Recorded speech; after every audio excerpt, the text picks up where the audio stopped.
una joven monja rusa afirma haber concebido gemelos por inmaculada concepción. Según una profecía ancestral, uno traerá la salvación y el otro el fin del mundo. Mientras el Vaticano intenta descifrar el misterio, una sociedad secreta emerge de las sombras, dispuesta a matar a los recién nacidos antes de que se cumpla el destino. La batalla entre la luz y la oscuridad ha comenzado y todo empieza con un llanto.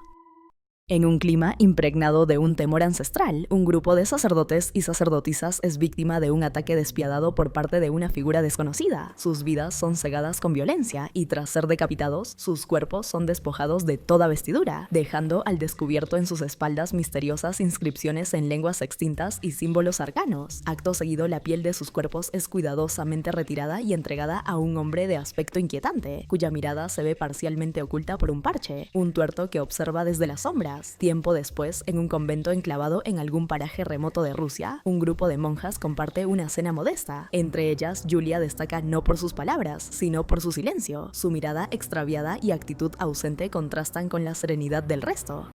Esa misma noche, tras brindar auxilio a una mujer herida, Julia se retira a su habitación, mientras el convento es invadido por sonidos inexplicables y de naturaleza claramente sobrenatural. Ella cae en un profundo sueño. En su visión contempla con horror al enigmático hombre tuerto, quien encuaderna cuidadosamente un libro con la piel de uno de los sacerdotes asesinados. El realismo del sueño la despierta sobresaltada, dominada por el pánico. Poco después comienza a experimentar un dolor abdominal lacerante que la obliga a correr al baño. Allí vomita sangre intentando en vano recobrar la calma. De repente la iluminación del lugar empieza a fallar, sumiendo el ambiente en una penumbra creciente. Una luz tenue se filtra poco a poco en la estancia, hasta que el vidrio de la ventana estalla sin previo aviso, coincidiendo con el regreso del dolor. Con gran esfuerzo Julia logra salir del baño, solo para encontrarse con una escena desconcertante. De los ojos de una estatua de la Virgen María brotan lágrimas. Al instante descubre cortes profundos en sus palmas y un grito de angustia se escapa de su garganta. Días más tarde, en San Petersburgo, un obispo informa al padre Fox que Julia ha solicitado específicamente su presencia. Sin embargo, él rechaza la propuesta con firmeza, dejando entrever su escepticismo hacia los rituales de exorcismo. Explica que desea cerrar ese capítulo de su vida, pues ha encontrado el amor y está decidido a ofrecer una figura paterna al hijo de su pareja. El obispo, no obstante, insiste. Le revela que Julia está embarazada de gemelos y afirma que su concepción ha ocurrido sin intervención humana. Ella sostiene que sus hijos no nacidos se comunican con ella, asegurando que uno representa la luz y el otro la oscuridad. El prelado recalca la urgencia del caso e informa que el cardenal ruso, un erudito en lenguas antiguas, supervisará personalmente la situación. Más tarde, en la tranquilidad de su hogar, Fox comparte con su compañera Laura los detalles del caso. Ella, movida por una compasión genuina, insiste en que la joven necesita ayuda y lo persuade para que acepte. Aunque él se muestra renuente, su visión cambia cuando Laura menciona su próximo viaje de trabajo a Estonia, sugiriendo que vea este caso como una última misión antes de despedirse definitivamente de su antigua vida. Días después, Fox llega al convento donde es recibido por la hermana Sniger, quien lo presenta al cardenal ruso. Desde el primer instante queda en evidencia la profunda admiración que el cardenal profesa hacia el trabajo y trayectoria de Fox. Tras ponerlo al tanto de la situación, Russo le muestra una estatua de la Virgen María con rastros de lágrimas en el rostro. De inmediato, Fox examina la instalación cercana y plantea que el fenómeno podría deberse simplemente a la condensación de agua. Luego pregunta si ha habido alguna novedad más allá del informe inicial. Russo le responde que Julia se rehúsa a hablar con nadie más que con él. En ese preciso momento hace su aparición el padre Saúl, quien resulta ser el mismo hombre tuerto de las visiones. Mientras tanto, la hermana Sniger comenta, no sin cierto tono de juicio, que se rumorea que Julia llevaba una vida promiscua antes de ingresar al convento. Más tarde, Fox finalmente se encuentra con Julia y le pregunta por qué lo ha llamado a él en particular. Ella le confiesa que sus hijos, aún en el vientre, le han transmitido información que de otro modo no podría conocer, y le aseguran que solo él posee la capacidad de impedir que algo atroz tenga lugar. Entonces, Fox pregunta a Julia si realmente cree que algo terrible está por suceder. Ella, con una serenidad inquietante, reafirma que su presencia allí no es casual, sino guiada por la voluntad divina. Afirma, además, que ciertas fuerzas, ellas, están intentando sabotear un plan que creen comprender, aunque apenas rozan su verdadero alcance. De pronto, una monja de edad avanzada interrumpe la conversación con delicadeza y conduce a Julia fuera de la sala. Instantes después, Fox se reúne nuevamente con el cardenal ruso, quien le muestra un conjunto de fotografías en las que se repiten los mismos símbolos arcanos y escrituras antiguas halladas anteriormente. El cardenal sostiene que podrían pertenecer a una lengua olvidada, empleada por una casta secreta de sacerdotes zoroástricos. Mientras Fox examina con escepticismo las imágenes, descubre un fragmento inquietante que reza: una virgen dará a luz a gemelos. Uno será luz, el otro oscuridad. Antes de que el Mesías aprenda a amar, el anticristo intentará asesinar a su hermano. Usará al hombre santo, a ambos, al soldado y al padre. Visiblemente perturbado, Fox cuestiona por qué Julia, dada su historia clínica, no ha sido internada en un hospital especializado. El cardenal le explica que desde la infancia la joven fue testigo de fenómenos que desafiaban toda lógica, aunque sus padres, al igual que médicos y allegados, atribuyeron tales experiencias a alucinaciones, llevándola a un tratamiento prolongado con fármacos. Él está convencido de que se trataban en realidad de visiones de origen divino. Mientras tanto, en la soledad de su habitación, Julia siente una agitación inusual en su vientre.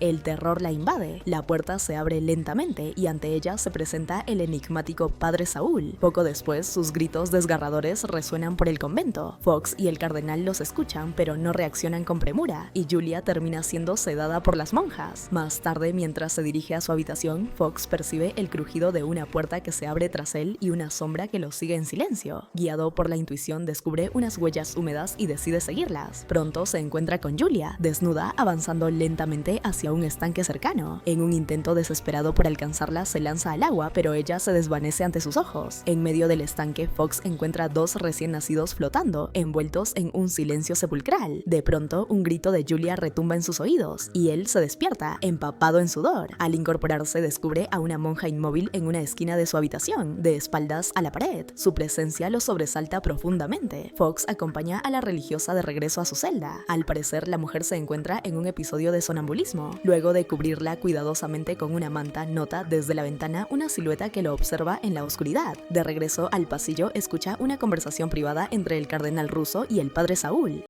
El tono es grave, casi sombrío. Están deliberando la posibilidad de interrumpir el embarazo de Julia. No obstante, dada la avanzada gestación, contemplan una alternativa aún más siniestra: la eliminación de los recién nacidos tras el parto. Con el corazón inflamado de indignación, Fox confronta al cardenal en cuanto Saúl se marcha. Le exige saber si ese era el verdadero motivo por el cual fue convocado al convento. Con voz firme, Fox advierte que de ejecutar ese acto, sus almas quedarían condenadas eternamente. El cardenal, sin apartar la mirada, responde que su deber más sagrado es proteger a la humanidad. Añade que el regreso del anticristo coincidirá con la etapa más alejada del hombre respecto a Dios. Pero Fox, aún convencido de la inocencia de Julia, replica que no es más que una joven confundida que desea con todo su ser traer al mundo a sus hijos. Más tarde, Fox decide seguir discretamente al padre Saúl. Lo que descubre lo deja atónito: una habitación oculta donde el sacerdote, junto a otras figuras encapuchadas, participa en un ritual de marcado carácter satánico. La atmósfera es sofocante, cargada de símbolos oscuros, cánticos ancestrales y una energía casi tangible. Los presentes pronto perciben la intrusión de Fox e intentan capturarlo, pero él logra cerrar la puerta tras de sí y atrancarla desde fuera. No sin antes recibir una herida profunda en el abdomen durante su huida desesperada. Sangrando y tambaleante, Fox regresa junto al cardenal y le exige abandonar el convento de inmediato. La urgencia en su voz no deja lugar a dudas. Julia, el cardenal y él logran escapar en un vehículo justo cuando Saúl sale en su persecución, demasiado tarde para impedir la fuga. Tras un extenuante trayecto, el trío llega a una estación de tren. Fox, aún visiblemente afectado, contacta a Laura y le pide su ayuda, mientras el cardenal se encarga de adquirir billetes con destino a Kiev, aunque su verdadero objetivo es llegar a Tallin, con la intención de despistar a quienes pudieran estar siguiéndolos. Durante el viaje en tren, los dolores de parto de Julia se intensifican hasta volverse incontenibles. Con la asistencia del cardenal, da a luz a sus gemelos en un vagón apartado. Fox presencia el nacimiento, pero en medio del caos físico y espiritual del momento, es invadido por visiones apocalípticas que terminan por hacerlo perder el conocimiento. Al día siguiente, una oficial aborda el vagón para revisar sus documentos. Su mirada se posa sobre los dos recién nacidos, uno tranquilo como el silencio mismo, el otro sollozando con una intensidad desconcertante. De repente, la mujer se lleva las manos a la cabeza, aquejada por un dolor punzante, y comienza a golpearse contra el cristal de la ventana en un acto completamente irracional. En ese momento, Fox despierta sobresaltado. Julia, con una voz serena, le asegura que ya todo está bien. Le confiesa que lo ha curado mientras dormía. Fox observa con alivio que ambos niños han sobrevivido y Julia, con un brillo en los ojos, lo llama un milagro. Les ha dado nombres, Samuel y Jacob. Más tarde, al llegar a la estación de Tallinn, Fox reconoce al mismo oficial que había visto en su sueño. Mientras, en paralelo, el padre Saúl aguarda su llegada en la estación de Kiev. En un pequeño restaurante de Tallinn, Laura los encuentra y los conduce a la antigua casa de su abuelo, un lugar amplio, cómodo y sorprendentemente bien equipado. Les explica que hacia el final de su vida su abuelo desarrolló una fijación con el fin del mundo, lo que lo llevó a acondicionar la vivienda con provisiones y medidas poco convencionales. En el sótano, el cardenal observa una serie de pinturas inquietantes, representaciones del apocalipsis, aparentemente surgidas de una visión profética. Laura menciona que su abuelo dedicó sus últimos años a pintar esas imágenes, convencido de que eran advertencias. También advierte que, debido a sus obsesiones, podrían quedar trampas activas en el lugar. Cuando el cardenal pregunta cómo murió el anciano, Laura responde con un tono sombrío: se quitó la vida en esa misma casa, colgándose inesperadamente. Luego de esa revelación, Laura acompaña a Julia a su habitación, donde la joven madre se emociona al descubrir una cuna preparada para sus hijos. Mientras tanto, fuera de la vista de los demás, Laura mantiene una conversación telefónica reservada. Menciona un brote, no queda claro si biológico o espiritual, y pregunta si son responsables de lo que está ocurriendo. Manifiesta la urgencia de entender la magnitud de lo que enfrentan. En ese mismo instante, Julia visita a Fox, examina su herida con delicadeza, la limpia y vuelve a coserla con manos firmes. Hay una cercanía silenciosa entre ellos. De pronto, Laura irrumpe y llama a Fox para hablar en privado. En el exterior, él le expresa su agradecimiento por todo su apoyo, recordando la promesa que hicieron: criar juntos a los niños en Canadá. Recalca que regresar a San Petersburgo no es una opción, el peligro es real y está latente. Desde la ventana, Julia los observa en silencio. Minutos después de que Laura se retira, Fox comienza a sentirse descompuesto. El llanto del niño lo envuelve como una melodía corrosiva. Mareado, apenas logra mantenerse en pie antes de desplomarse. A kilómetros de distancia, el padre Saúl, decidido a no abandonar la persecución, registra la habitación que Fox ocupaba en el convento.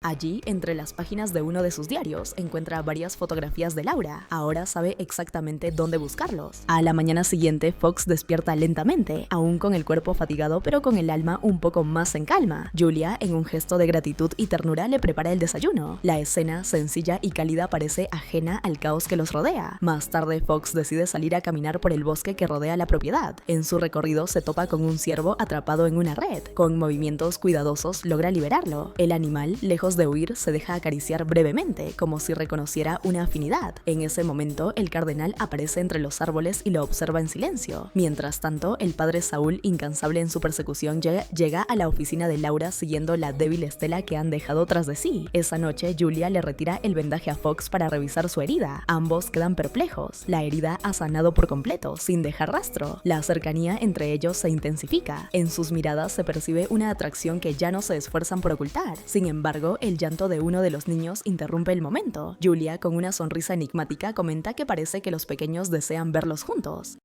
La atmósfera íntima se desvanece cuando el cardenal entra repentinamente. Les habla con gravedad, asegura que todo se está desarrollando conforme a lo descrito en los antiguos símbolos, y que Fox, si bien morirá como sacerdote, podría renacer como padre de gemelos. No lo presenta como una profecía absoluta, sino como una posibilidad, un camino entre muchos. Deben decidir su rumbo. En ese instante, el llanto del bebé llena la habitación y, para horror de Fox, al mirar hacia la cuna ve serpientes donde debería estar el niño. Retrocede visiblemente perturbado. Más tarde, Fox desciende al sótano en busca de algo. Una presencia invisible parece seguirlo, apenas percibida en la periferia de su conciencia. Al girar, las luces se apagan abruptamente. Un susurro casi imperceptible pero cercanísimo lo envuelve. Está solo, o eso parece. Instantes después, las luces se encienden sin que nadie las haya tocado. En paralelo, Saúl sigue los pasos de Fox hasta la casa de Laura. Allí se encuentra con Kataya, la criada, quien al verlo queda paralizada por el terror. Reconoce en él una amenaza ancestral, más allá de lo humano. Esa noche, Fox y Julia comparten el mismo sueño. En la visión onírica, Julia se presenta desnuda, bañada en una luz tenue y se acerca lentamente a él. Con gesto solemne desliza un anillo en su dedo, como sellando un pacto eterno. Luego, ambos se abandonan a la intimidad con una intensidad que trasciende lo físico, como si fuesen dos almas reencontrándose después de siglos. Al amanecer, Julia le confiesa que los sueños no son meras imágenes inconexas. Cree que uno de los niños se comunica con ellos desde el otro lado del velo del sueño. Siente con una fe inquebrantable que están elegidos como lo fueron María y José, destinados no solo a criar a los gemelos, sino a sostener el equilibrio entre la luz y la oscuridad. De pronto, su conversación se ve interrumpida por un golpe en la puerta. Fox abre y se encuentra con Laura, empapada en sangre. Ella, visiblemente alterada, explica que alguien en la fábrica le arrojó sangre sin razón aparente. El acto ha sido deliberado, simbólico, una advertencia. Tras lavarse y recomponerse, Laura informa a Fox que ha reservado vuelos para Canadá para la mañana siguiente. Reconoce que la decisión ha sido tomada apresuradamente, pero insiste en que lo mejor para todos es partir cuanto antes. Más tarde, Laura visita a los niños. Julia le entrega uno de los bebés para que lo sostenga, pero al ver su rostro, Laura se inmoviliza. Su sonrisa desaparece y lágrimas silenciosas brotan de sus ojos. Su reacción desconcierta tanto a Julia como a Fox. Más tarde, Laura y Fox se dirigen a la casa de ella. Mientras Laura busca ropa para Julia en su armario, la cámara devela lo que sus ojos aún ignoran: el cuerpo sin vida de Kataya, escondido entre las sombras, víctima de la fría determinación del padre Saúl. Él la ha asesinado y ahora vigila desde el exterior cada movimiento de Laura, aguardando el momento propicio para actuar. Poco después, Laura, visiblemente alterada, llama a Fox y le susurra que hay alguien afuera. Él apaga las luces con cautela y se aproxima a la ventana, esforzándose por distinguir alguna figura entre las sombras. Sin embargo, no logra ver a nadie. Laura, aún nerviosa, se disculpa y admite que quizás está siendo víctima de su propia paranoia, aunque su mirada sugiere que teme algo más profundo, algo que aún no puede nombrar. Mientras tanto, en la cabaña, el cardenal permanece solo. En la penumbra, una voz comienza a susurrarle, seductora y fría, instándole a matar a los niños con la promesa de salvar a muchos. La voz se transforma gradualmente, volviéndose cada vez más gutural, más demoníaca. Las promesas ya no hablan solo de salvación, sino de poder, de gloria y riqueza. Las visiones que comienzan a atormentarlo son espeluznantes: imágenes de fuego, niños deformes y templos profanados.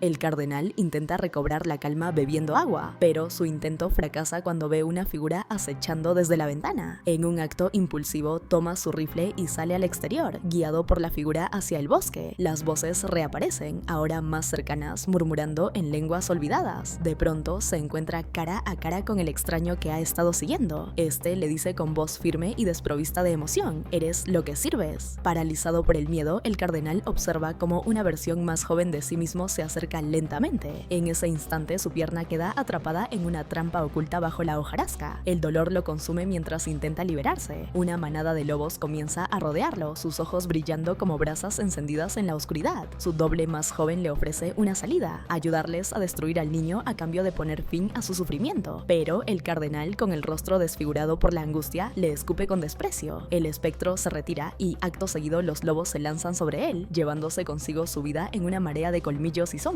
Simultáneamente, Fox y Laura llegan a la fábrica acompañados por agentes de policía. La escena que encuentran es caótica, una multitud alterada al borde del estallido. Fox le ruega a Laura que se mantenga al margen, pero ella, decidida, se adentra en la turba intentando restablecer la calma. Sin embargo, la tensión se rompe cuando una mujer alza un arma y dispara. Laura cae al instante. El griterío se desata. En medio del tumulto, mientras Laura agoniza, su mirada se cruza con la de un niño que emerge de la multitud. Silencioso, el pequeño se aproxima a Fox y coloca una mano sobre su hombro. Un instante después, desaparece sin dejar rastro. Laura, con el último aliento, exhala en los brazos de Fox, dejando tras de sí un vacío imposible de llenar. Fox deja su cuerpo en el hospital y regresa a la cabaña, sin saber que el padre Saúl lo sigue muy de cerca. En el camino se cruza con Julia, quien le informa que no logra encontrar al cardenal. Fox, movido por la preocupación, decide acompañarla en su búsqueda. Juntos se adentran en el bosque y hallan los restos del cardenal, devorado por los lobos. Fox recoge con cuidado el rifle cercano, ahuyenta a las bestias y recupera el cuerpo mutilado. Lo llevan de vuelta a la cabaña y con solemnidad construyen una pira funeraria.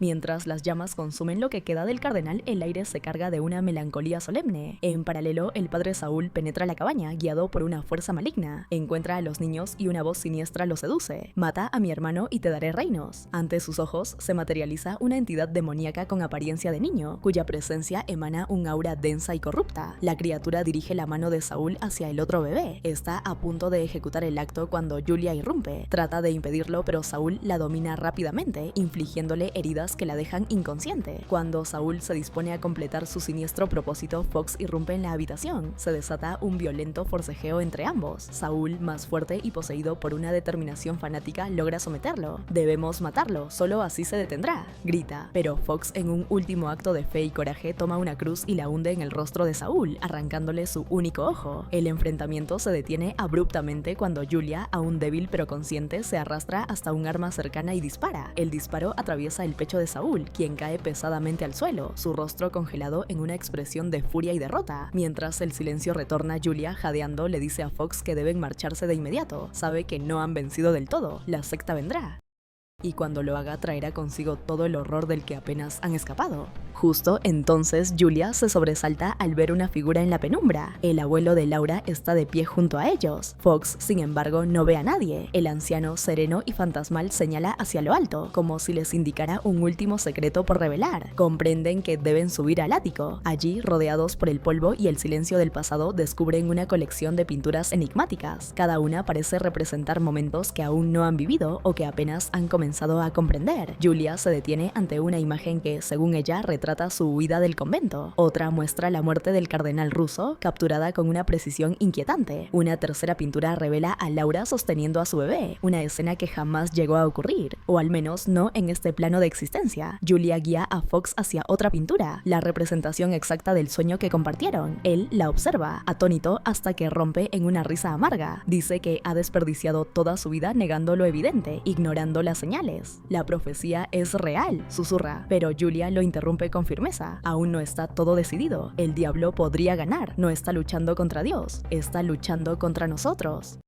Más tarde, Fox comienza a experimentar una tormenta interior. La oscuridad encuentra grietas en su mente y se filtra silenciosamente. El diablo, astuto, se presenta con el rostro de Laura. Le habla con ternura envenenada. Le asegura que se la han arrebatado, que su fe ha alimentado al bien, sí, pero a costa de provocar sufrimiento. La batalla aún no termina, le dice, pero puedes ponerle fin. Solo debes eliminar al mal y luego hacer lo correcto contigo mismo. Su voz es dulce como la miel, pero lleva el filo de la condena. En otro lugar de la casa, Julia despierta sobresaltada. A su lado, el abuelo de Laura aparece una vez más. Le susurra con urgencia: corre. Instantes después, Fox comienza a golpear la puerta, exigiendo entrar. Su tono es desesperado, pero hay algo distinto en él, algo quebrado. Julia, sintiendo el peligro, toma a los niños y escapa por la ventana, descendiendo hacia la oscuridad exterior. Corre sin mirar atrás hasta encontrar a dos oficiales de policía. Intenta explicar lo que ocurre, pero el llanto de los gemelos distorsiona su voz como un velo entre mundos. La confusión se apodera del lugar justo cuando Fox aparece, trastornado por las visiones, y apuñala a uno de los oficiales sin vacilar. Luego arrebata el arma al segundo agente tras derribarlo brutalmente. Perseguida sin tregua, Julia se ve acorralada al borde de un acantilado. El mar ruge abajo como una bestia antigua. Fox se acerca con el rostro desencajado intentando convencerla. Le dice que lo hace por su bien, que ellos son recipientes de lo divino y que ahora por fin puede distinguir al gemelo malvado. Solo quiere destruir al portador del mal. Julia, con lágrimas en los ojos, le suplica que recuerde sus sueños, que no eran fantasías ni advertencias en vano, que su destino no es castigar, sino proteger al Mesías, incluso de su propio hermano. En ese momento de tensión insoportable, Fox arrebata uno de los bebés de sus brazos y se prepara para lanzarlo al océano. Pero antes de que pueda consumar el acto, Julia toma el arma caída de uno de los oficiales y dispara. El disparo lo alcanza. Fox cae de rodillas, sangrando, el bebé aún en sus brazos. Julia se apresura a su lado. Mientras Fox se desvanece, ella reza con fervor. Las lágrimas caen sobre su rostro herido mientras lo sostiene, implorando perdón, implorando misericordia. Entonces, en un instante suspendido, Fox respira, vuelve a la vida